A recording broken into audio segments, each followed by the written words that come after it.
Hi everybody. My name is Amit Kumar Srivastava, and I'm working in Fujitsu Consulting India. Fujitsu is very old company. It's from 1935, second oldest company, second oldest IT company, and the headquarters is in Japan basically. So I work in India, Fujitsu Consulting India, and my role is, or my responsibility is more of head of AI in Fujitsu India. I'm also a Fujitsu Distinguished Engineer. I'm leading a team of AI engineers, data scientists, holding masters, PhD, and bachelors, all kind of employees we have in my team. So happy to be here in this call, and I thought to pick this particular topic, emerging artificial intelligence trends, and what I'm going to do in this session, I will let you know. So throughout the session, I'm going to cover 6 or 7 emerging areas. And within that areas, I'm going to list few of the techniques that is available within those trends. And inside that, I will just pick one because we have limited time, like 1 hour. So we'll try to cover everything within that. And also I will try to show some of the demo, or maybe we'll show some playground. We can do some sort of playground on a website as well for some sort of techniques if time permits as well. So let me start. I hope I'm audible to all of you, right? Just give a thumbs up. Yes. If you are able. Okay. Let me just move to the slide. I think it's getting slow, but okay. Okay, so we'll start with the privacy first AI. Why we'll see this recently? I mean, in the next slides. But I hope that you must have heard this word privacy and with respect to AI a lot these days, right? Because of the various situation, we'll understand in the next slide. So this is the first trend that I see.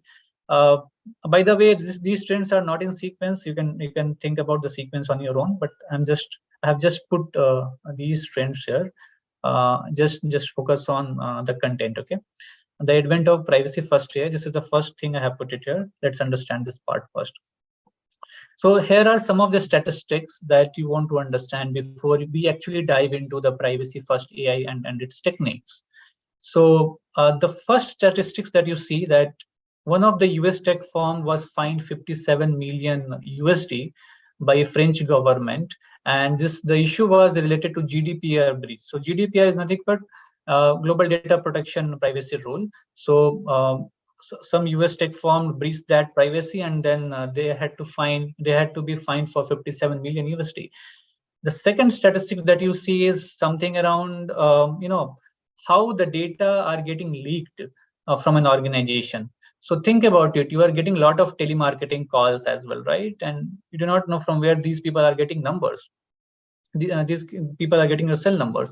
So this is something around that. I'm just trying to simplify it. So as per the statistics, 59% of the privacy incidents are coming from the organization employees. They are sharing or leaking the data, and even within that, 45% of those data leaks are intentional data leaks. So this is a serious problem and challenge for industry and for everybody like you and us, you and I. So this also raised concerns around privacy, data privacy, and security. The third point is more around trust part. If your data is getting breached, or if any organization data is getting breached, or the client data is getting breached, 50% of customers says that they will halt the business. They will not go with the investment. So this is also a serious concern from that perspective, that you are losing business if there is a data breach. So through this particular slide, what we understand, data is really important. Data security, data privacy, and whatever you do around data is really important. And you should basically maintain the privacy, security of your customer data as well. Okay. Now let's move to the next slide. Here you'll see two interesting statistics also. This is more into the medical side, and the first statistic says that only less than 12% of drugs entering clinical trials make it to the pharmacies. There could be various reasons for that, but one of the reasons is that you are not getting enough data to do data analysis, or you are not able to access those data to data analysis as well.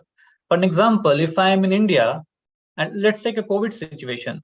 So India, and let's say an example for US. So US and India data sharing, is it possible? Is it possible? But this is possible. But in COVID-like situation, if you want to accelerate the data analysis part, you need to conclude in a way that you both can share the data easily and quickly, right? So that's one of the things. And I feel that this is one of the reason as well, like drugs are not entering the pharmacies, only 12%, less than 12%, because there are a lot of, the data are not available for the analysis. And then sometimes even if the data is accessible, that's very limited. And if you want to create a generalized AI model, just think it from the AI perspective. If you want to create something called generalized AI model, you need diverse kind of data. And if this is not available, this is really a challenge also. The next one is that it takes at least 10 years of time basically to put medicine in market. And again, this is something, let's say, for an example, related to drug discovery or something around that. And for that also, you need, let's say, for an example, machine learning or analysis part, just to try multiple combinations. And so from this slide, what we understand that the data accessibility is really important, and not the accessibility, but also availability. So both things are important. So from the last two slides, what we understand, data is something into the central, and we need data to do some sort of activities in any of the field, right? Now, before moving ahead to the next slide, let's understand something called, okay, let me ask this question to all of you. When you do data science related work, or when you do analysis work, so you are doing this work capturing the data at your own place, or you are not seeing the data for the analysis? Anybody, if anybody can unmute and answer this question, or probably can put this on chat as well. You need data to work on data science work, right? Data science specific work, or doing some sort of analysis, correct? Anybody wants to answer this? How do you do machine learning? You need data, right? Yes, sir, we need. Okay. And you need data at your own place to see it and to do analysis, correct? Yes, sir, we need data at our place. Okay. Basically, we need variables, that what variables affect which variables and up to how much degree. On that basis, we make analysis and hypothesis and test that. No, that's a different story. But we need data to work on the data analysis part, or doing the machine learning, correct? So in the last two slides, what you have understood that data is really required to do some sort of stuff. But at the same time, there are challenges with the data. When the data is with you, when the data is centralized or probably at your server, then it's your responsibility to make the data secure, and then and everything around that, right? So the centralized data is a boon as well as is a challenge. So in both of the situation, you need data, right? And now let's see the next slide. Now the last two slides basically provides a context for us to discuss the privacy preserving AI. So there are various techniques to do, AI, and AI in a better way, like without exposing the data to the organization, or maybe somebody who is doing data analysis. And there are various ways. I have only listed 3 for now, and I will just touch base on these first, and then I will just pick federated learning and will show how it works. Okay. So the first one is federated learning. So when we do data analysis, or basically we create machine learning model, we need centralized data. Like when I say centralized data, you need data at your own server or your own place, correct? When the data is at your own place, then the chances are that data breach may happen, and then you have to basically create additional infrastructure to, something around data governance policies. You need people to manage the data, and a lot of other aspects around it, right? So it adds to cost and complexity as well to manage the data in all the aspects. What if I say that you do not need data at your own place? Data will be at your client place, and you will be able to do data analysis. You will be able to do machine learning. So that's a possibility with federated learning.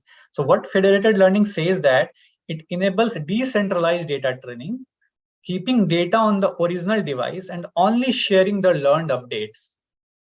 So in traditional machine learning, what we do, we need data, but here in this, case, we are only sharing the learned update to the server. We'll see this in detail, but this is the concept. We are doing machine learning on decentralized data. Okay. The second is differential privacy. How can we make our data secure by adding noise? Let's say if we add noise in a controlled way, that may help us securing our data. Even if somebody access our data, or if the data leak happens, probably they will not be able to identify the information or the exact details that we had in the original data format, right? So this is one way. Then something called homomorphic encryption. So think like this: you have you have a good amount of data, and the data is very confidential, and you think that this data can do wonders, but you do not have capability or capacity to do data analysis because you do not have team or maybe some other issues as well, and you want to share this data to somebody. But the challenge is that you do not want them to see your data like as it is. This can be done through homomorphic encryption. This is an encryption technique. You encrypt the data in a way that you can only see the decrypted version again. So what you do, you encrypt the data, you send the data to somebody else, and they will do machine learning on top of that data, and they will get some sort of insight from that, and then they will provide the model to you, or maybe the analysis to you, and then you can decrypt it at your own side. They will not be able to decrypt it. They will only do model creation on the decrypted data, on the encrypted data, sorry. So this is a way, but this is very compute expensive, and this is also very complex. So not widely accepted, but there are research going on into this part. Although the research is going on all three, but homomorphic is quite complex, and then it's, as I said, it's not compute friendly. So for now, I think many of the industry, many of the organizations are not using homomorphic encryption, although they are using federated learning and differential privacy into some context, or maybe for some of the use cases. Okay, now let's understand federated learning through these two images. Okay. Okay, so the first image is mostly around self-driving cars, and how you train a self-driving car. So here it is saying that imagine training self-driving cars on aggregated real world driving behavior or driver behavior. Let's say if I'm in Pune, if you are in Chennai, and if the self-driving car is only trained on my behavior or the way that I drive, or maybe my external environment that is in Pune, maybe this self-driving car will not be a perfect car for Chennai, or maybe for Mumbai or some other location. If we can get the collective models, or maybe the data from all these places, we will be in better position to create a generalized model, and in short, you'll have a better self-driving car. So as I said, without sharing the data, can we do it? Yes, we can do it through federated learning. You just need to aggregate the weights, and once you aggregate the weight, you have a global model. That global model can be shared to all these self-driving cars, and then these self-driving cars will use the model, so that these self-driving cars will be more accurate, and then they can basically adjust to multiple situations, or can operate in multiple situations as well. Let's take the second example, where you have a hospitals chain. So this is one hospital. Let's think about multiple hospitals. Hospitals data or medical data is very confidential and private. If you ask hospitals to share the data, they will not share to you. But they want to do machine learning. They want to serve patients. And let's say, for an example, you have two hospitals, Hospital A and Hospital B, and both of them are working into the lung cancer area. Right? Okay, and they want to do some sort of data analysis, so that while providing diagnostic, they will be more accurate in a way. But my hospital is a small hospital. Your hospital is a big hospital. In my hospital, only few cases are coming. Your hospital is having multiple cases, and then diverse cases as well. Many cases and diverse cases as well. Somehow we got into agreement. Okay, let's do a federated learning, but will not show our data to each other. We need somebody sitting somewhere, those who will be operating for us, and they will train the model for us. And even we do not want that person to see our data. So how can we do? We can just use federated learning technique for this. And then once the model is created, the model will be shared to both of you, both hospital and hospital B, and then they will be able to serve the patient even in a better way. Now, I think till now you are able to understand this is a way to do a decentralized machine learning. In next slide, let's understand this in a little bit more detail. Okay, I will just go a little bit fast because I just checked the time. It's 5:20, so I have to cover this in an hour. Okay, so if I'm getting fast somewhere, please ping me. I will try to answer that particular question. Okay. So this is how the high-level diagram, for federated learning looks like. You have the participating institutions. Okay, let's say medical hospital A, hospital B, and hospital let's say N or whatever. Each hospital will have their private data. Okay, they will have their own private compute or infrastructure. Okay, now how this is going to work? Understand this. Okay, let's think this as a server. Okay, this entire part as a server.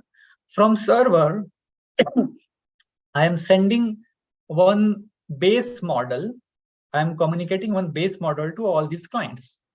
Okay, so let's say I have a pre-trained model, or maybe a base model trained on some data set, and I share the models with these three of them. Okay, or maybe in n number of hospitals, and then they will use that model to train based upon their own data. Okay, once the machine learning model is trained on these hospital infrastructure and their personalized data, they will just upload the model weights to a particular server from where we are sending the command, and here all the model weights will be aggregated. There are many techniques to do that. There are algorithms as well. I'm not getting into that, but understand simply. Once the weight is updated, then it will be treated as one model, and then this iteration will go on. Like generally we do in machine learning, we try to iterate multiple times to try to converge our model to a specific threshold based upon whatever we decide as a criteria.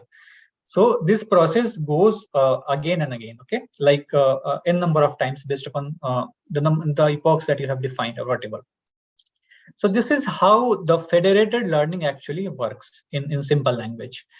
I will show you a playground. I think that will be from that it will be easy for you to understand. But let's go to the next slide. Okay. Now there are a lot of applications around federated learning, and it's still growing. This is growing area. Let me just check for the questions.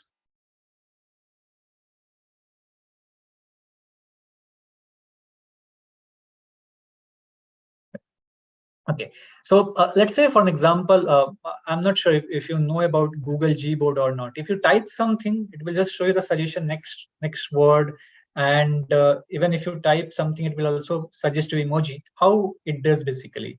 So they are already doing federated learning on billions of devices, mobile cell phones, okay, on mobile devices.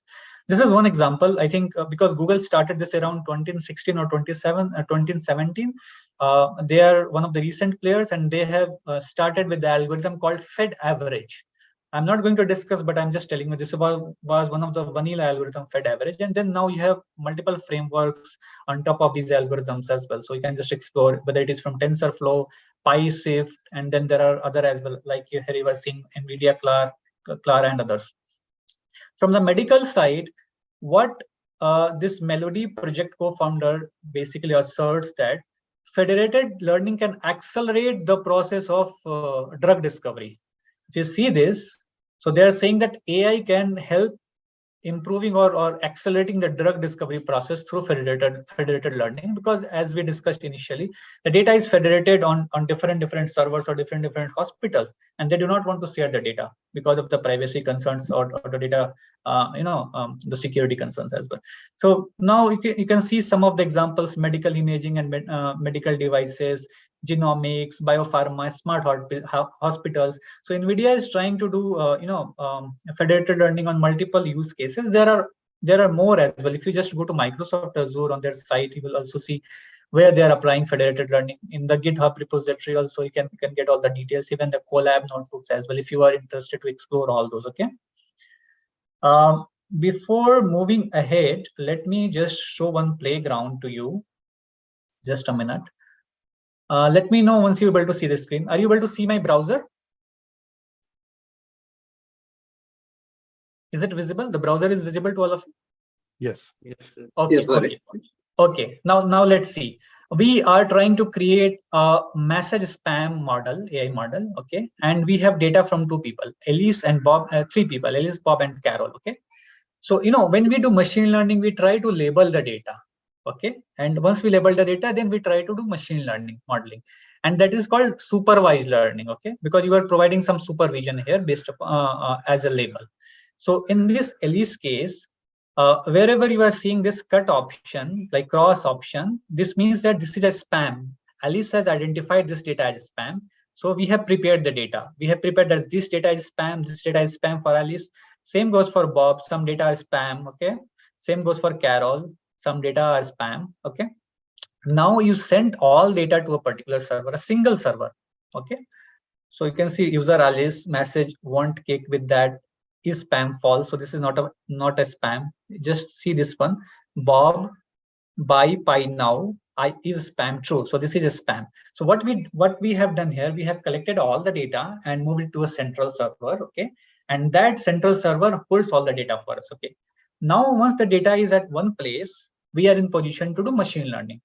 And we basically completed a machine learning modeling, and after completing the machine learning modeling, we found this is a model. So this is a traditional way of doing machine learning where data is centralized. Okay, so this is clear to everyone. Okay, now let's go to the next part. Now we found that as per our discussion, this has potential issues for privacy, security, and then other aspects related to that as well. Now let's think about the situation where you have Alice and the same situation, but Alice has completed his model training on its own server with its own data. Okay, and Alice has created a spam model. Same for Bob. Bob created model for its own machine or its own message. Same for Carol. They created the model. Carol also created individual model. So these three models are created now. Now in the federated learning system, what you are going to do, instead of sending this data to the server that you were sending here into the first case directly, you are not sending the data anymore. What you are doing, you are created a model. Okay, remember about the hospital A and B.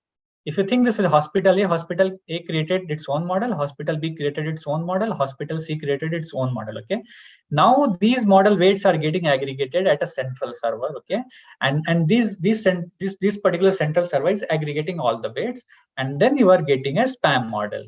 Okay, so what I told, I think what I discussed is the first point, probably the vanilla algorithm federated average. So if you just think about it, let's say cake 20%, cake 0%, and cake 0%. So 20 plus 0 plus 0 divided by 3. Okay, so that is around 7. Same goes for pi, 100%, 75%, and then 50. If you just calculate and divide it by 5, divided by 3, it will be around 75%. So it is doing an aggregation in average. I'm just oversimplifying it, but this is how you should understand this for now. Okay, I think I will just limit federated learning part till now, because I have to cover, I think, 6, 7 more topics. And if you have any question, please comment. I will try to answer this after once I finish the session. Okay. Now the second is algorithm advancement. There are a lot of algorithm that is evolving and has potential to transform the way that we do artificial intelligence. Okay, I have listed only few, and I'm only going to touch base on self-supervised learning because I feel that this is something very interesting for you to understand. Because you're in academia, and then once we move to industry, you will feel the importance of it. Okay, now when we do machine learning, we need to basically annotate or label our data. If we are doing supervised learning, think about if you have millions and billions of data, how much time it will take to annotate those data or label the data. So self-supervised learning is going to help you with that perspective. You do not need label data to do machine learning. Self-supervised learning automatically does label for you, and we'll see how it does. I will just briefly touch on this. Okay. Second is multimodal and generative AI. I hope that generative AI is these days everybody is aware. So we are only relating generative AI with LLM, large language model, but it's not like that. You have other as well, like autoencoder is also a generative model.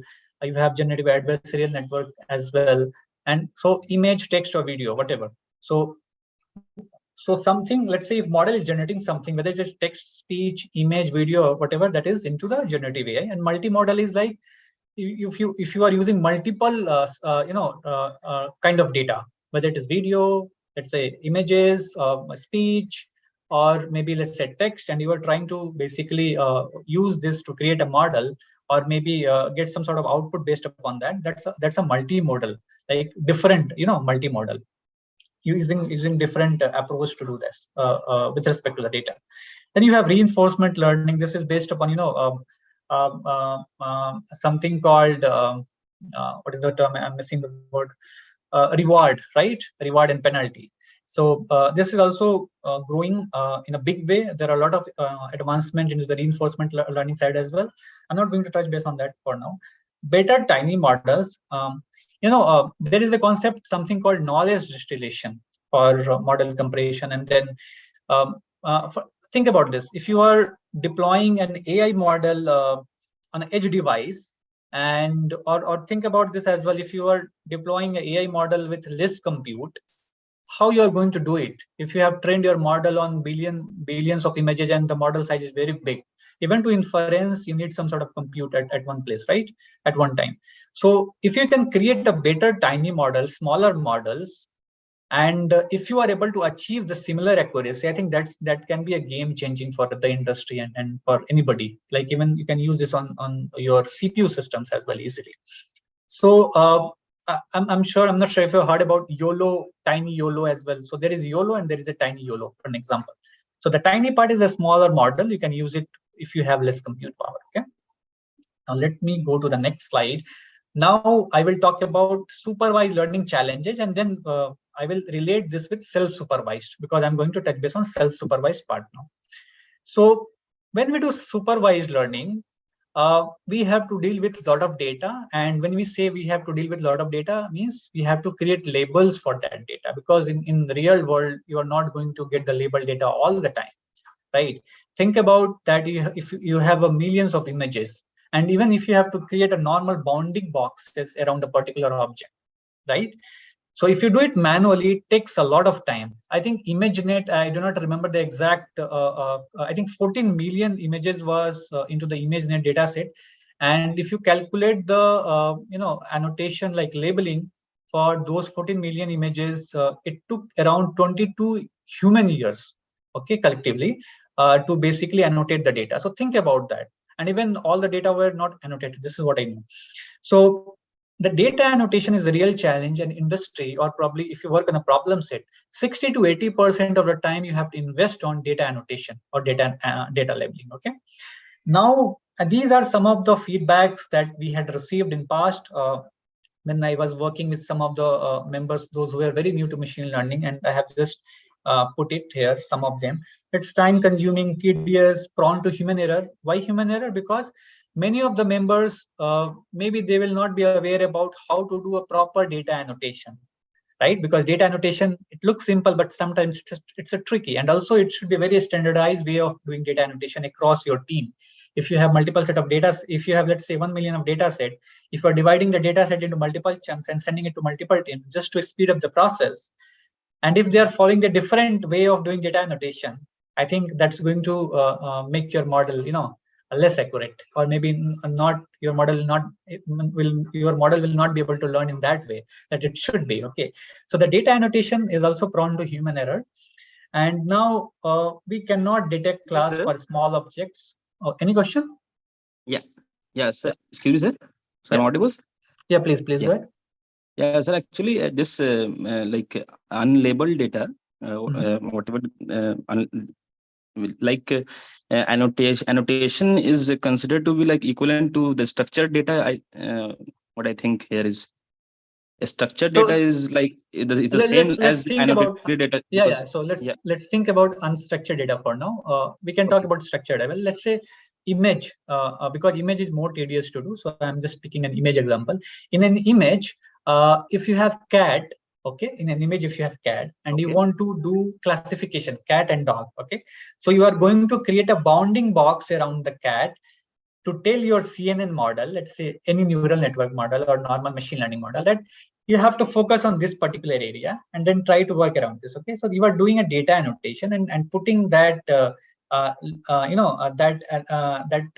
rectangle box, like saying that this is a cat. Okay, so this is an annotation, doing a bounding box. There are a lot of tools to do so that. that the data can be easily understandable and easily visualized. So there are many things with respect to it, but for now, just understand it's easy for model to understand and learn from it. Okay. Thank you. And there are a lot of tools. Let me just check the time first. Okay, there are a lot of tools like Label IMG, Label Me, and then GIMP is also one of the open source tool. You can use it even for bounding boxes and semantic segmentation. I will not get into the technical part, because what I understood, you have foundation students as well. So what I'm trying to say, you have tools to do data annotation as well. Okay, lot of tools. Okay, but again, that requires manual effort. Even you can automate it. Let's say you picked some data, you created a model on top of data, and then you use the same model on new data set to create a bounding box, because your new model will predict on the data set, right? And it will create a bounding box as inferencing, and you can correct it if some annotation is wrong. But this is also a way. But again, as I said, this is a very tedious process. In any of the situation, you have to label the data, right? So this is a challenge. It's a time-consuming process. As I said, 60 to 80% of the time basically goes into the data annotation or the data preparation part overall. Okay, and it requires attention to detail as well, based upon the kind of use case you have. If you are doing pixel-based annotation or normal, bounding boxes annotation. And mostly, this work is done by data engineer. I have intentionally put this data engineer word as well, because we usually hear data scientists do everything. But in a big team where you have responsibility defined, then data engineer is the one who works around that. Otherwise, if you have a small team, everybody does all kind of work, right? But specifically data engineer, I have put it just to let you know that data engineers are the one who work basically creating or basically preparing data for the data scientist in a way. Okay, even from the collection and even for the deployment as well.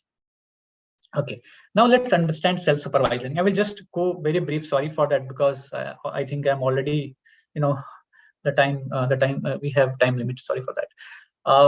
So this is how self-supervised learning works. You have unlabeled data, and basically you try to run self-supervised training on the data. So self-supervised learning understand or supervise from its data itself. You do not have to explicitly train. You just put the data, do some sort of distortion or maybe augmentation, for an example. I'm just simplifying it, and then you have the model to use, like SimCLR, Barlow twins. These are some of the names that you may hear if you just read about self-supervised learning. Then it basically trains a model for you. It is called pretext. So this process is called pretext, where you are not learning it from a labeled data, but from a unlabeled data. Okay.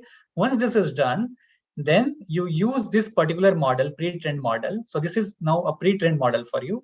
It has learned some sort of representation or understanding from the data, right? And then let's say if I want to create a classification model, okay, if I want to classify dog and cat, for an example, okay, I will just provide some labeled data, but that data will be now less data. I do not have to label many, a lot of data. I'll just pick small set of data, and we'll pass that data along with this to this pre-trained model, and we'll do the supervised learning. And then you have a model in front of you. You can use the model for now inferencing dog and cat, something like that. So this is how it works in simple language. This is the same representation. I think we can skip this part. So for self-supervised, let me just show you one place where you can look at. Sorry, just a minute. Where is the browser? Okay. I have a demo as well for you, but I think we are running out of time, so I will skip the demo for now. Okay. Let me close this part. Okay, this is the SSL demo place. This is from Meta, that is Facebook. Okay, and there are a lot of places, a lot of things that you can try. You can do segmentation, you can patch level retrieval, you can do patch matching, image retrieval, and so on. I already have done something for you. I'm not sure. Just can we just trying to just a minute. I'm just trying to make it, minimize it. Do you know how to?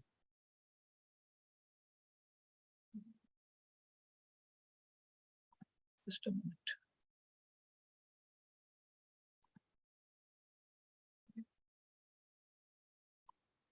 Okay, so I have already done a segmentation for you where I had loaded one data, and let me show you how the data looks like.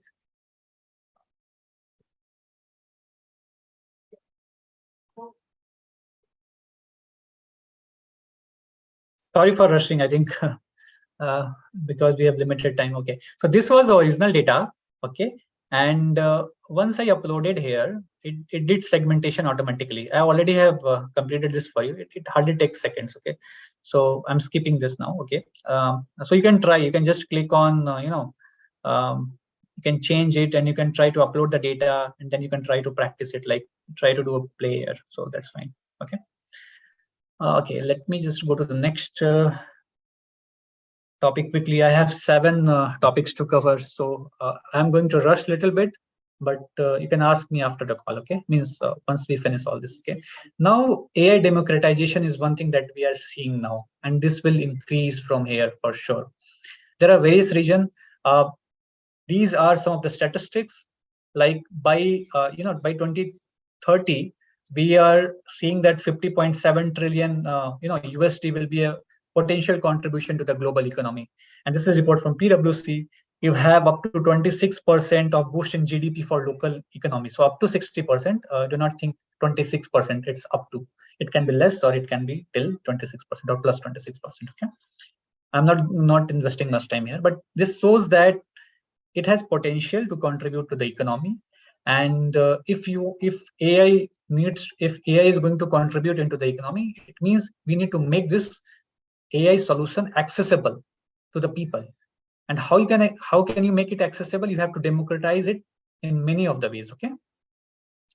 Open source framework, I'm sure that everybody is using these days, those who are into mostly technology.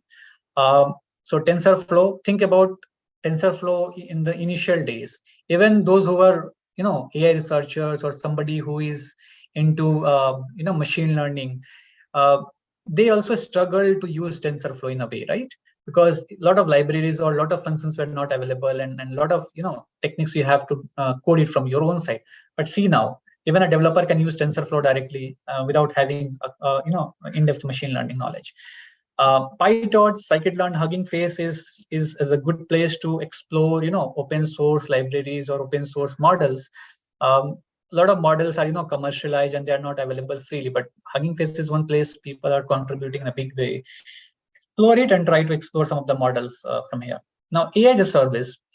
So and AI as a service, I will explain it because there are a lot of cloud adoption going across the organization, and all the big players, whether it is Azure or AWS or Google, they are providing AI services in the form of APIs or in any other way.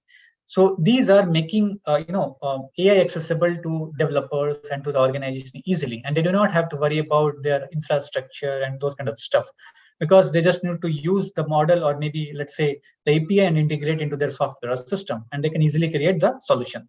So AI as a service. Okay. Now low code and no code.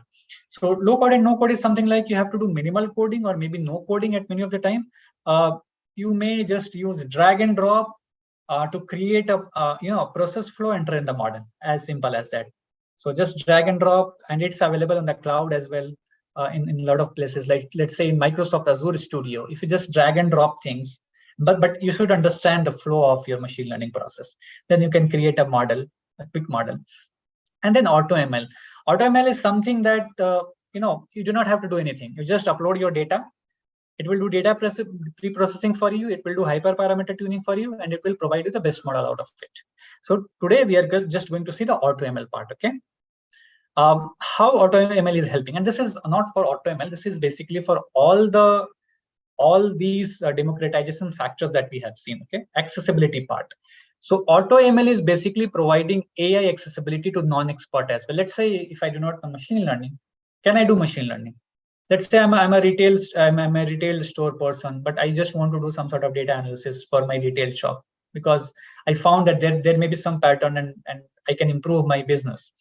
can I do machine learning, or I have to go to somebody like you, or maybe somebody in the organization, those who understand data science? So I think this is a question. But if you have AutoML in front of you, if you just upload the data, it will provide some sort of insight to you. Maybe not perfect all the time. It is very limited right now, and still the progress is going on. But this is one area people are focusing. Cost efficiency. You do not have to worry about your hardware to train the model. You do not have to worry about the skills that is required, because if you hire people, there is a cost involved into that. You do not have to worry about all other aspects around that. So it is cost efficient, right? And rapid prototype. Let's say if you're not sure what you want to do, but you have data and you want to see, okay, what this data can provide as an insight. So quickly you can upload the data and get some sort of insight, and based upon that, you can decide whether you want to move ahead with that project or not. And also it will be helpful if you want to do a demo to a customer or somebody else as well. Okay. Empowerment. So if you have a domain knowledge, but you do not know machine learning, that's really going to help you. Just upload the data. You do feature engineering from your side as well before uploading the data. For an example, if you are a domain expert. Also, let's say, as I provided you an example for the retail shop or maybe a kirana shop where you have the data but you do not have the expertise. So you're democratizing this AI technique or tool to people, like this particular AutoML tool to the people, right? And when you see the statistics as well, it says that this is having very good future. And from 270 million in 2019, it has potential to reach 15 billion by 2030 with 44% of CAGR. CAGR nothing but compounded annual growth rate. Okay. Now let me show you a demo for this as well. This is Fujitsu AutoML, and just a minute. Let me just open this. This is automl.jp.fujitsu.com. And if you go there, you have to just do few things. Okay, let me just so you have to drag and drop file here. It is supporting 200 MB for now. Just a minute. Okay, just give me a minute.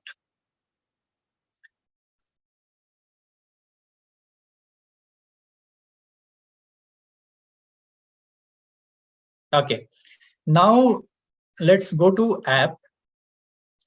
You can use this freely. This is trial version. I have read the agreement and terms and conditions. I agree and continue.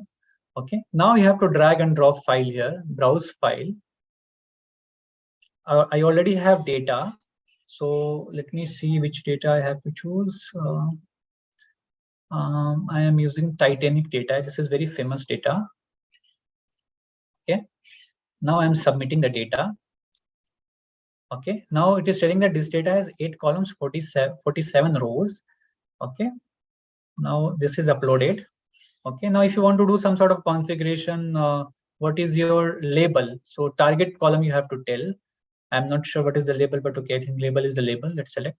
Okay, if you want to do what kind of work you want to do, classification, because Titanic data is a classification based work. So I'm just picking classification. And now start code generation. Advanced setting I'm not showing because we are running out of time. So it also generates code for you. This AutoML also generates code for you, and it will provide you the best model code. We'll see. I think it will hardly take a few seconds. But in the mean, if you have any question, please do let me know. Let me check the chats. Window plus arrow. Thank you. Because I'm a Linux user, so I'm not sure.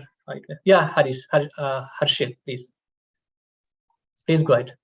Hello, sir. Am I audible? Yes, you are audible. Please tell me. Sir, you talked about AutoML and the rise in AutoML, so that the people who do not possess the knowledge of, do not possess the deep knowledge of machine learning can also derive insights from raw data, right? Correct. So don't you think with so much advancements in AI and these kind of tools, the jobs of data analysts and scientists themselves will be under threat by AI? No. Jobs will get displaced. It will not be removed.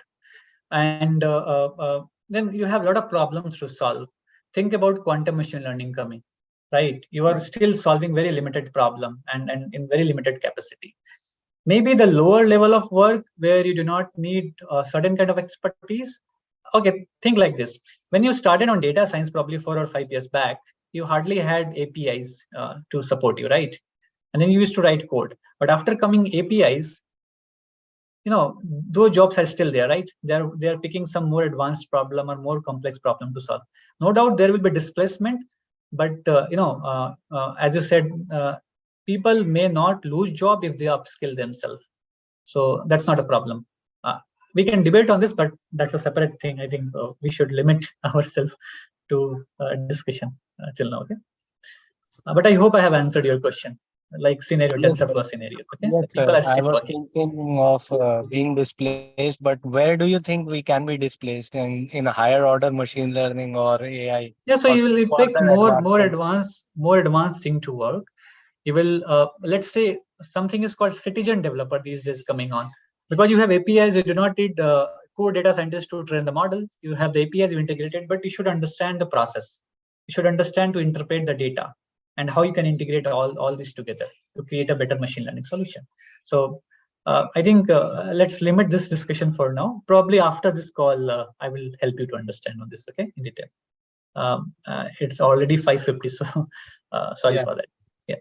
sure, Okay. sure. Now, Thank you. you see the results, and you see that extra tree classifier is providing the best result, and you are getting the Jupyter code for this as well, and ED and everything. So if you just scroll down, it will also generating code for you.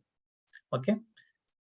And then believe me, AutoML it's a long way to go. That's why it's emerging, and even it's only for tabular data. For the for the unstructured data, there are a lot of challenges to create this, even from the compute to latency and everything. So let's skip this part. So it will provide all the details to you. Then you can upload the data to basically do inferencing as well. You have all the options here. You can check what kind of training data you have uploaded, configuration, code generation logs, and so on. Okay, so let me skip this and let me quickly go to the next part. AI maturity from POC to production. In the company, mostly people are working on POC prototypes. POC is a proof of concept. It's a kind of prototype where you are trying to test something within a controlled environment, and you are not pushing it to the production. But when you see in the industry, most of the projects are only dying within the POCs or MVP level. Okay, MVP is not MVP is minimal viable product or POCs of proof of concept. So they're dying into this area itself. They're not moving to production, and that's a real challenge. But we are seeing this trend changing probably in the upcoming years because of the various things. As we discussed, advanced algorithms. Okay, but before that, let's understand this part. So there are statistics to basically go to that as well. Basically to tell that okay, those are the areas people are really focusing. The first one is something like in the negation, like 54% of AI projects made to do pilot from production. I think this number is high. I have got it from Gartner, I think, but I feel that this number is not correct. This is my personal opinion. I have seen most of the projects are not getting okay. I've seen many of the projects are not getting into production. 54%, maybe. I'm not sure how they calculated the number, but I think this number is very high. It is even less than this. This is what I feel.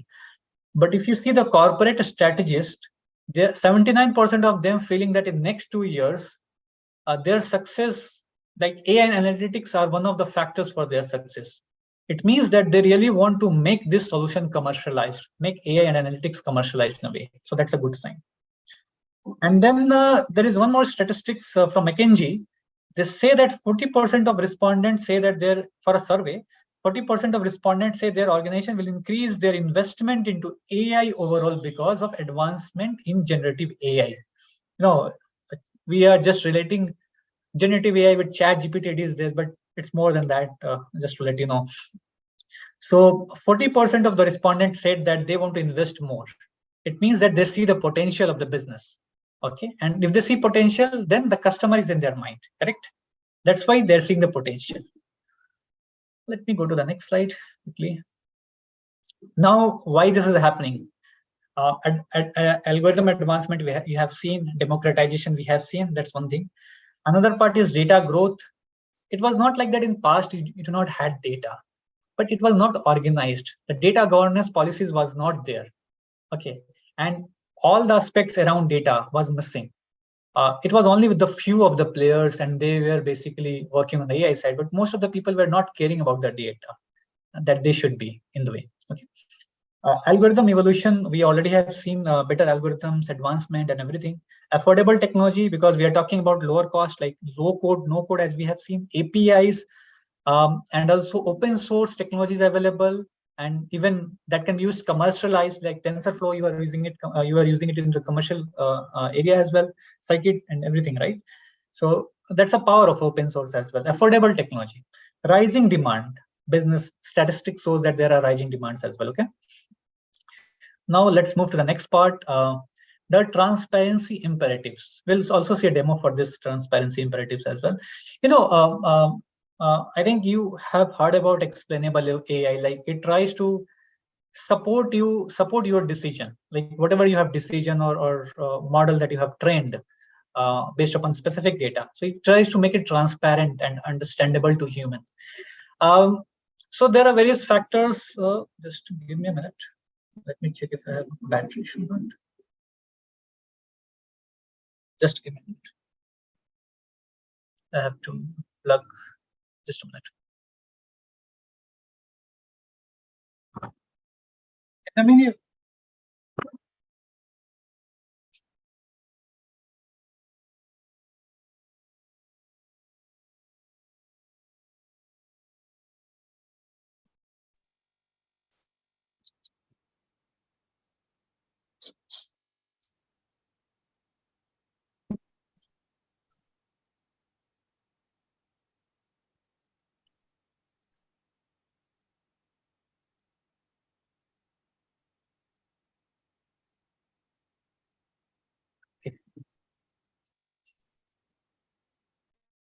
sorry for that.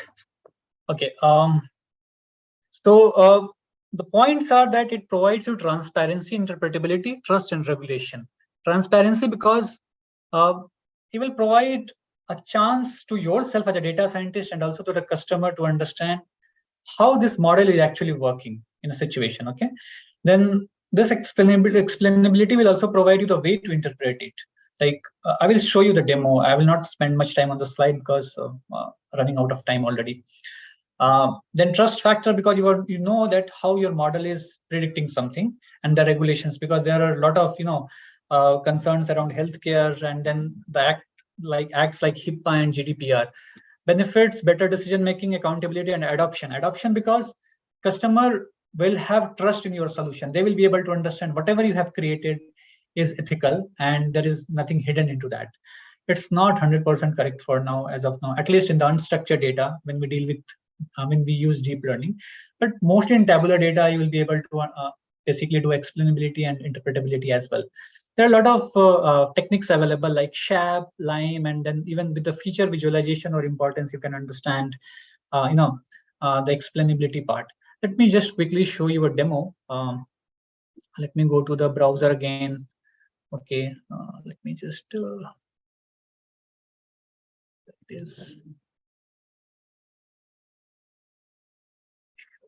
learning. Okay, this is again a Fujitsu wide learning tool. This is an explainable AI tool that basically helps you to understand the explainability of your model. I will just quickly go through it. I will not take much of your time. Okay, so this is a place. There are a lot of steps. I'm just skipping all this. I'm just uploading the data. Let's upload the data first here. I will just pick animal train. I will just train a model very quickly. It also does a quick training for you. Okay, and this data basically tries to understand whether a particular animal is mammal or not. Okay, based upon what many factors. One is mammal and 0 is not mammal. Okay, we will understand this data, but let me just go through it. Now check for data learning. We clicked on this, and there are a lot of options. If you can go, these are the data distributions, and has hair and fur, and it is showing in the bins as well. So I'm just skipping all this. Proceed to step 2. What it says that generate key item combinations. Okay, so it is now trying to do a combination of multiple features that we had in the data. Okay, I'm just clicking yes. Okay. Now it tries to create a lot of combination of the features, like wings does not have breaths using lungs, yes, and legs is less than 4.5. So these are some of the data or the combination of data. Let me show you the data very quickly here. It will be easy for you to understand. So Jayashri, can we extend this for more 15-20 minutes if everybody is okay?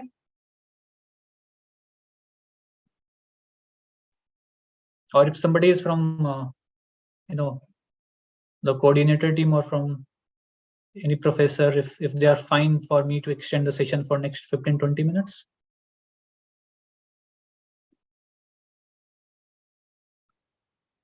Hello?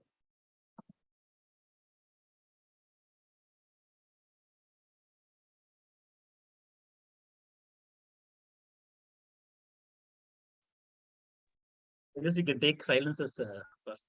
Okay. Let me take just 15-20 minutes. I know that because it's already 6, but I will try to wrap up in next 20-30 minutes max. I will not take more than 20-30 minutes.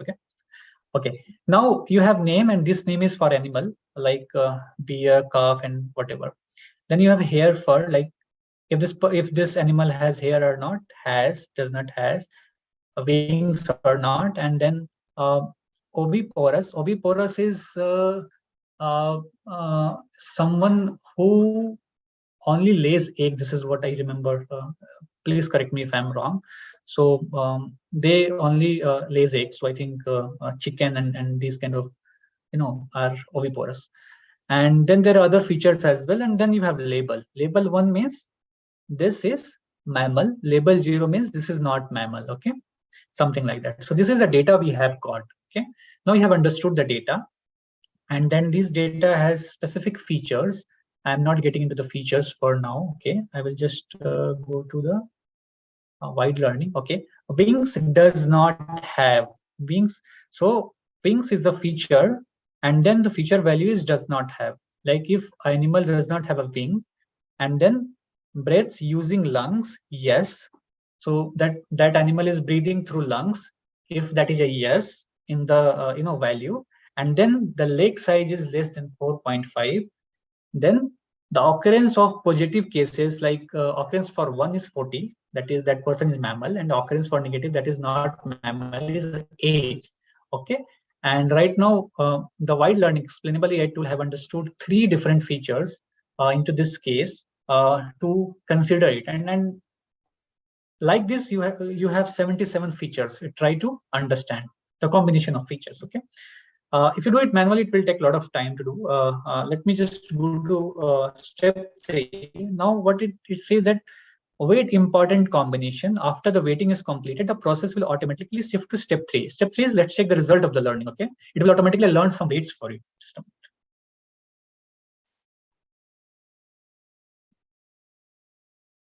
Okay, now it tried to provide you some sort of some sort of results based upon the features, combination of important features, and that's important for machine learning to do some sort of modeling or prediction or the background work around it. So it tries to calculate like if animal has hair and it has fur, then the importance is 0.91%. If it is oviporous, if the animal is not oviporous, no, it means that it is not laying eggs. The chances are it is mammal, and the importance is 0.88%, 0.88, sorry. So similar to that, you have a lot of combination. I'm not going to that, but I hope that this is clear to you. Now let me step to process, step 4. Now let's put the data for prediction. Here you will understand how your model had made some sort of decision. You have the similar set of data, but without labels now. Okay. Now you got some data. The data is loaded. Similar data. Let's go to the process 5, like step 5. Okay. Now you have the data and you have the results. So let's pick one positive result and one negative result. Let's pick the results for vulture. Result is negative. When you click on this, you're getting some sort of detail. Like for this part, why this vulture and then this particular example got as a negative, like this vulture is not mammal because of these various factors. Size about the same as cat, yes, importance was 47. and then aquatic, no, spine has this much, and then so on. If you just pick something, let's say positive about platypus, okay, let's understand about this. It has hair and it has fur also. So hair and fur, mostly it is with mammals, good weight importance, right? And then there are so on. So you are trying to explain, or you are trying to provide an explanation to a customer, like why you have made some sort of decision. And this is a simple example, but what I'm trying to say, in critical projects, let's say for medical or healthcare projects or finance projects, and public specific project, let's say if you want to understand the health of a bridge, a lot of people lives are dependent on the bridge. If the bridge collapse, you can understand the situation. So in this situation, if you want to move the human supervision to AI supervision, you need an explainability, like how and why your model is basically responding in such a way. So I will just keep this for now. Let me just move to the next slide very quickly. Sorry for taking such long time, but this is important. Now, quantum machine learning. I will just skip the. I will just very quickly go through it. So quantum. Let me explain this in this way. When we work with the traditional computers, we work with 0 and 1, right, and one at a time. But when you work with quantum, you are working on the two states. You can work on the two states at the same time, and there are and then it can provide you exponential compute power. Thank you. So when you use quantum compute, it actually try to accelerate your compute power in exponential way. And this is because of various factors. Because here in quantum computing, you're working with qubits, 0 and 1, and these can work together, and there can be multiple possible combinations of it at the same time. So you can do processing in parallel, even for machine learning, for example. You can try to learn a lot of different combinations, and you can collapse to one combination at last. Okay, so that may provide you very fast result and probably better results compared to the traditional way of doing machine learning on the GPU based or GPU based clusters. But we have to identify specific problems for quantum. Quantum is still not into reality, I would say. I would say in production or probably in reality, there are very few applications, and that is even not fully realized. So I will not get more into this. But what I'm trying to say, there are a lot of applications like discovery of new materials and drugs, prediction of trends in financial and economy, discovery of new physical principles, and there are much more applications around it. Okay, I will skip this part, but just keep in mind that this is important trend, and if you get time, please do read about quantum machine learning. Now, the next one is the march toward general artificial intelligence. AGI, is a common topic in science fiction, and in movies we see AGIs, robots doing a lot of stuff. In the reality, we are still far away from here. But a survey in 2020 said that there are 72 active AGI R&D projects are going, and this is around 37 countries, in 37 countries going on. So people are, it's not that people are not working like OpenAI, DeepMind, and these people are already working to realize this. But right now, there is no, one point where people are agreeing that when it is going to happen. So this is really one area that you should keep a watch.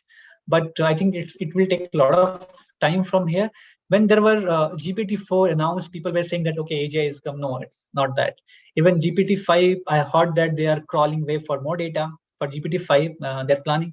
I'm not sure that it will be AGI or not. For me, I don't think it will be AGI for now. It will not be an AGI. But when you see how you can create an AI agent, so it starts from learning, deliberation, and then it goes to self-conscious stage. So there are 6 or 5 stages. If you see how it grows, but in reality, we are still, we're still into the learning phase. We are not moved to the, self-reflection or conscious phase. So that's the higher phases. So what I'm trying to say is still we are far away from here, and but we should keep an eye, because a lot of advancements are ongoing around the AGIs, like keeping AGI in mind. But still we are not in the AGI for now, for sure. Okay. I thought to cover it in detail, but as I already crossed time, so let me just briefly provide some pointers around this. This is the last slide. Okay. Neuromorphic and bio-inspired AI. So neuromorphic is nothing but, I will just make it very simplified. The way your brain works, can we create a hardware or hardware components like that? Because brain is very energy efficient. If you train your model on GPU system or any data center, it takes a lot of energy, like a lot of compute power, energy, and then you also hear about carbon emissions and all those kind of stuffs, right? But if you can create a hardware where it works similar to your neurons and those kind of stuffs, so that you can minimize the energy. So it is energy efficient AI if you can create a hardware like that. Bio-inspired is something like genetic algorithms and those kind of stuff. I'm not getting into that. AI avatars and metaverse. So when I say AI avatars and metaverse, so we are creating humanoids, and we used to work on joint body pose estimation. I'm not sure if you know about body pose estimation, where we try to understand the joints of the entire body and then do and basically integrate it to get some sort of insight or do a behavior analytics kind of work through the machine learning. But right now people are moving to humanoid kind of approach, where it will similarly look to you like avatars you have seen in a lot of places, right? Even in WhatsApp there are avatars these days. So can we create that and inject voice and then expressions and those kind of stuff with the help of AI, and then similar activities. In the metaverse, where a lot of things are getting together, augmented reality, virtual reality, and a lot of other stuffs, the AI avatar is really going to play a big role there. Okay, edge and fog AI. Edge computing is really important these days, because in manufacturing or maybe in secured place, you do not want to use cloud at many of the sites. So edge is something very important. Edge compute, and then models that supports edge, like tiny models with the similar sort of accuracy, right? So that's very important. Fog is something between cloud and edge. Let's say if I have I have my organization at this place, but I do not want to train the model on cloud. Even I do not have edge device in my, I do not have edge infrastructure. So something near to my location, if I can train it and then access it, just understand in a simple way the fog part. Accelerated convergence of AI and digital twins and similar. See, there is convergence of AI and digital twin right now, but the accelerated word I have intentionally used because manufacturing and retail, specifically manufacturing and the smart factory concept, they are using AI and digital twin to combine all together. So digital twin is nothing of virtual replica of your physical system. Physical system could be human or normal, machines as well. How can these be worked together to provide sustainable manufacturing or industry 4.0 concept?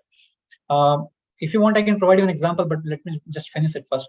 Human AI symbiosis, there are a lot of way to interpret it, but let me just put in simple line, like AI make options for me and I make decisions out of that options. So this is human AI symbiosis in the simple language. And that's come to the end for the session today. Please connect me if you want to understand more on AI, or if you need any sort of support from my side. I can try to provide support, learning support, or otherwise as well, if I can, in a way, through mentoring or whatever. But please connect me on LinkedIn if you want to. I usually accept all the connections. I do not deny any most of the time. And we are already connected, so by default, I will accept the connections. But yeah, over to you. If you want to provide any feedback or if you have any question, please go ahead and ask. I'm all open for the questions now. And I'm sorry for taking your additional time. I know I did rush at last moment, but yeah, please go ahead.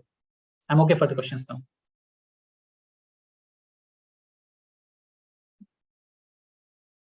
Check the chats. Okay, I will share the slides through it for sure. Yeah.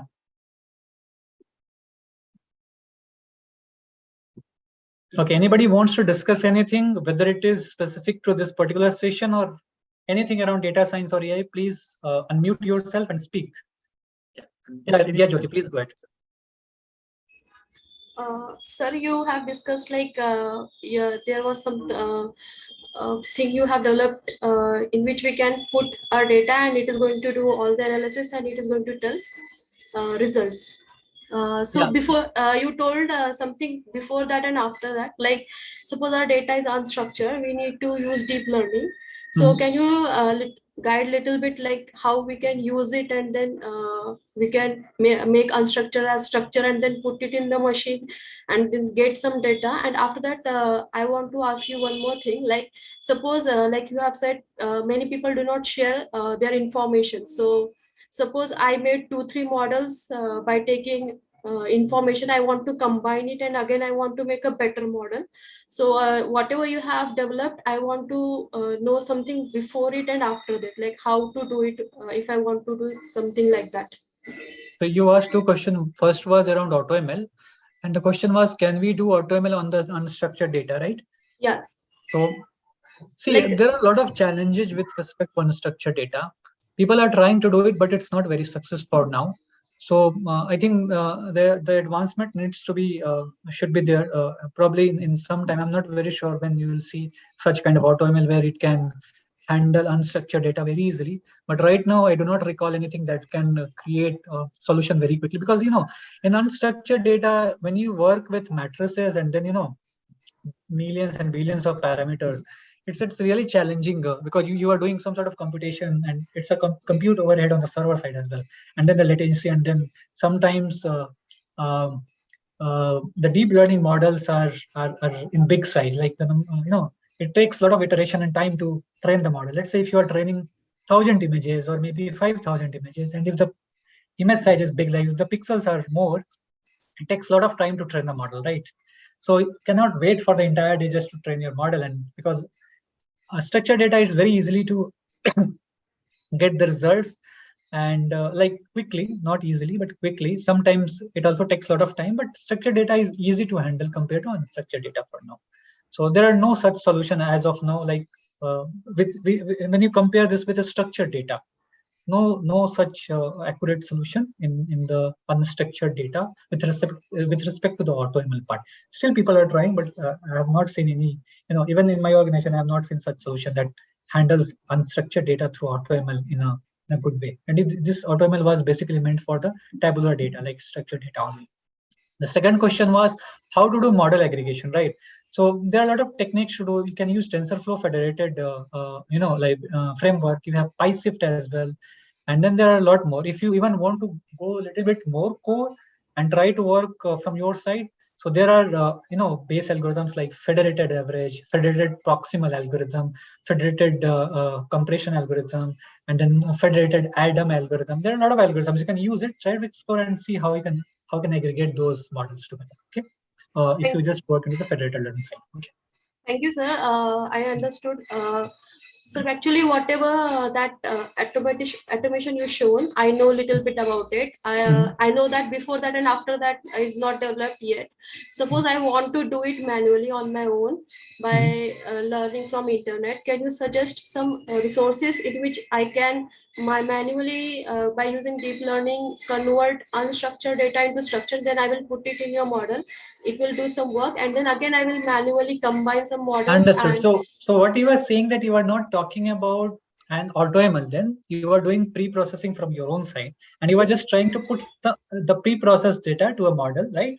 I want to do it, sir. Whatever is available, I understood. Whatever is not not available, I want to do it on my own. Okay, I will write it to Jayashree with all the links. Okay. And the PPT as well. You will get. I will just try to attach some of the research papers that you should go through. Thank you, sir. No problem. I will just clear you once what I want. How to use deep learning to convert unstructured data into structured data. And suppose I have a lot of the data available to me. And then how to do federal learning. Federated learning. Okay, understood. Thank you. Thank you so much. No problem. Yeah, please go ahead. I think there was some more questions. There was hand raised. Srinivasan here. I think I think there were some more questions. Please go ahead. Please unmute yourself and speak. Yeah. So one key point I heard, I learned was that if you can just speak a little bit loud, I'm not able to hear. Okay. Sorry. Yeah. So one key part of data science is that availability of data. So I definitely heard that you're able to work around that by using federated data. Can somebody basically speaks whatever he said? I have not heard actually. Or if you can type your question. Sorry, I'm not able to hear you. The sound is very low. Volume is very low.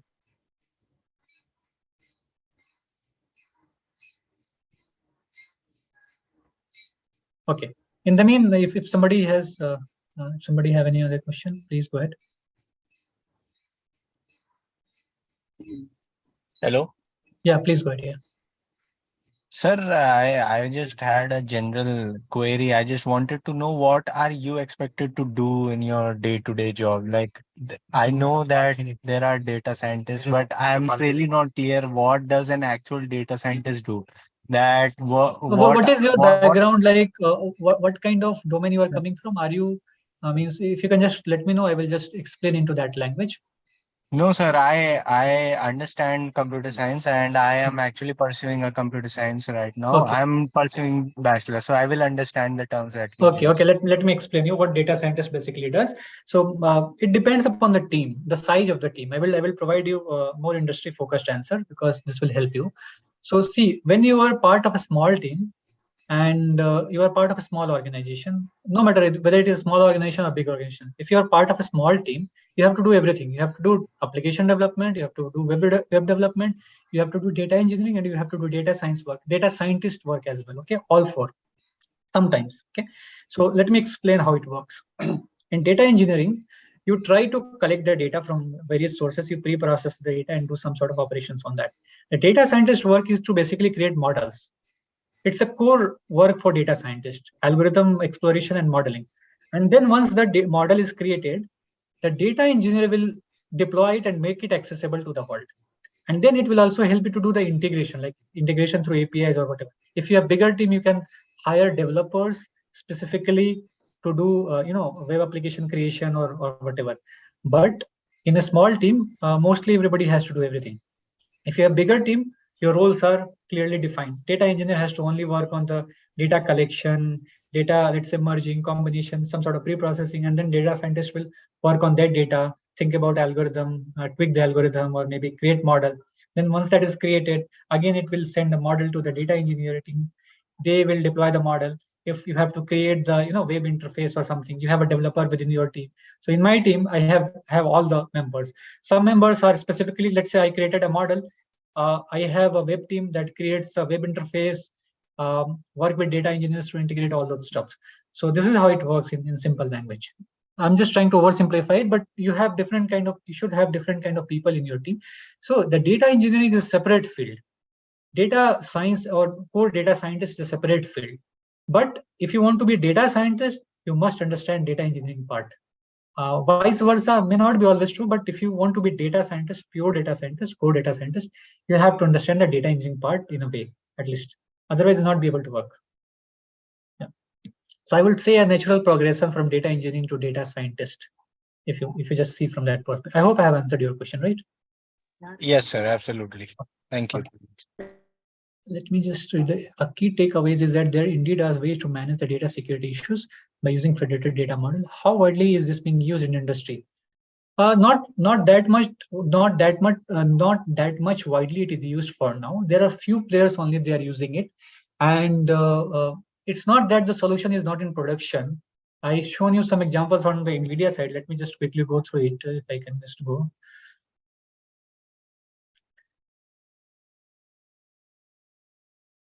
Okay, before going to this, just remember the next word prediction part in your G board, Google board, and emoji prediction. If you type something, it pops up an emoji for you, suggest emojis for you. How it has been done?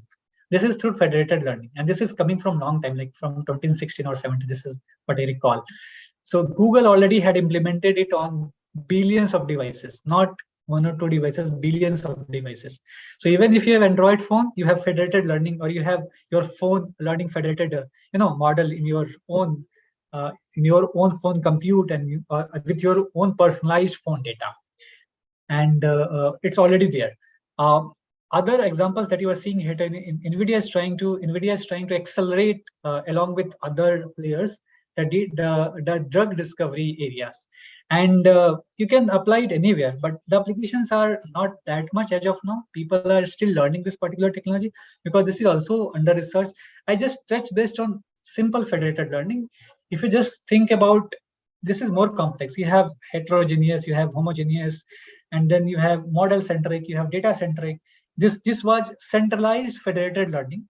There is also decentralized federated learning. In the decentralized, even you do not need the central server. All the devices will talk to each other. You even do not need the central server that we were talking about. So that's more complex and new field. What I'm trying to say, people are accepting it slowly, but with the privacy concern, and the data is distributed across the globe. You cannot have all the data at one place, right? And again, it requires a lot of compliance issue, cost, and all kind of stuff. Even if you have data distributed across all the place, and if you are able to manage to create the model across all this data, then that's a real global AI model, right? So see the power of federated learning, but again, still evolving. Hope I have answered your question.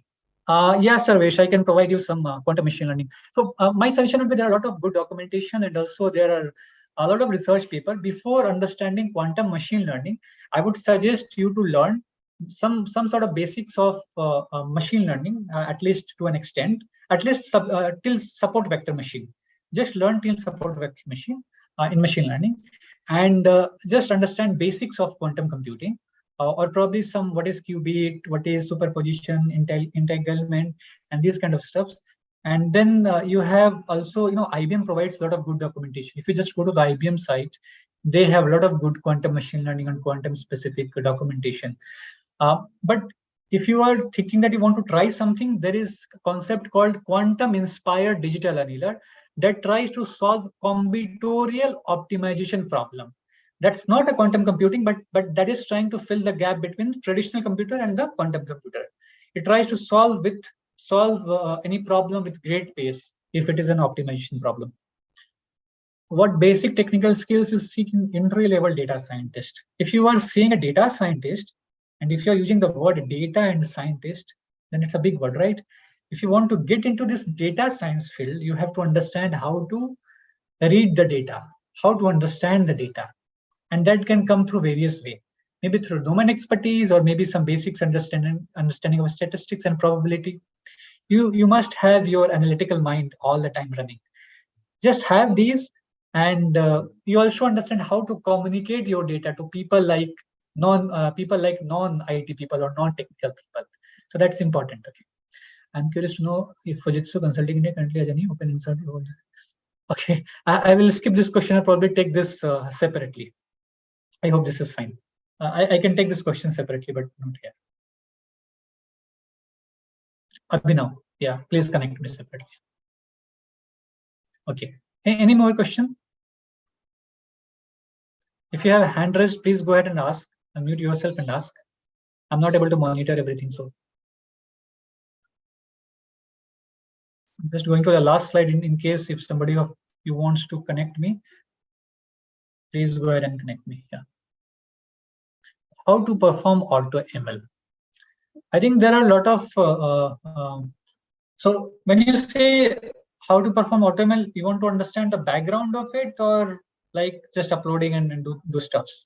If you can just unmute yourself and speak, and then that will be able to help me.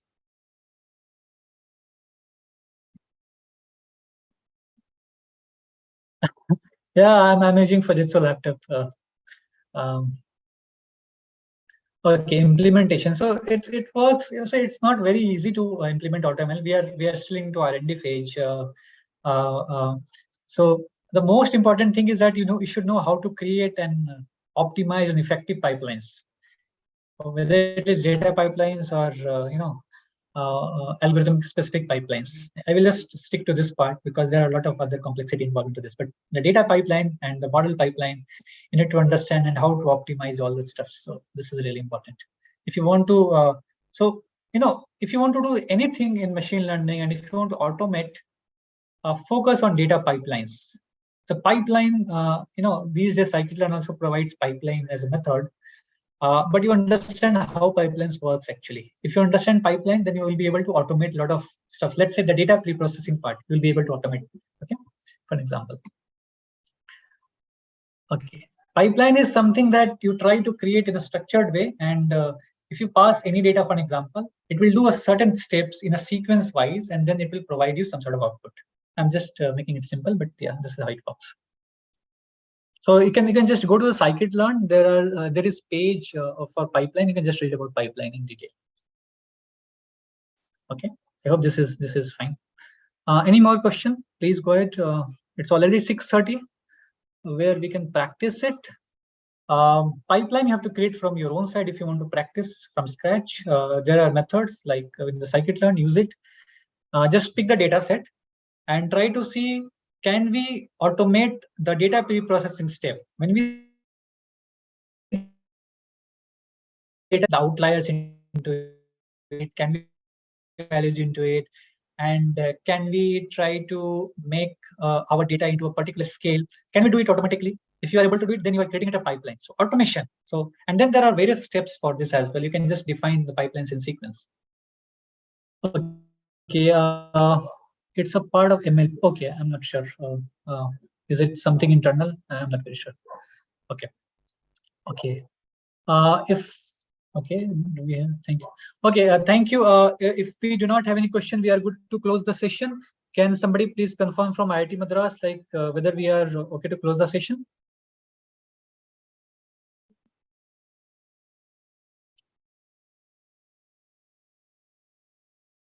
Okay, so should I understand that I need to close the session now, or if I have any more question? I'm not sure if somebody from the coordinator is available here or not. S.R. Srinivasan, in case, please suggest if I should move ahead. I should go ahead and close the session. Somebody? Yeah, yes, please. I think nobody seems to be from the team somehow. Okay. Thank you so much. Thank you so much for your time. Yeah. Thank you. Bye-bye. Yeah.